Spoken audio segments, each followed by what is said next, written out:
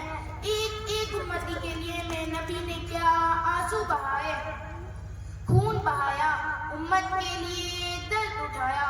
ارے میں کیا بیان کروں, احد کی جنگ میں عتبہ بن ابو قاسم نے پتھر مارا, وہ پتھر میرے نبی کے منہ پر لگا, آپ پیچھے گڈھے میں گر گئے, اس کا کنارہ آپ کی گردن میں لگا, آپ بے ہوش ہو گئے, دانت ٹوٹ گئے, چہرہ زخمی ہو گیا.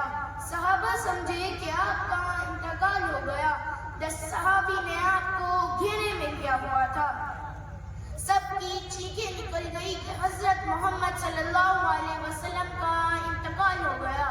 تھوڑی دیر بعد آپ کو ہوش آیا تو انہوں نے موقع کو غنیمت جانا اور کہا یا رسول اللہ, ان کو بددعا فرمائیے. تم بددعا دینا بہادری سمجھتے ہو. ارے میں کہتی ہوں معاف کرنا بہادری بناؤ, چپ ہو جانا دلیری بناؤ, ایک دوسرے کی قدر جانو, ایک دوسرے کی قدر پہچانو.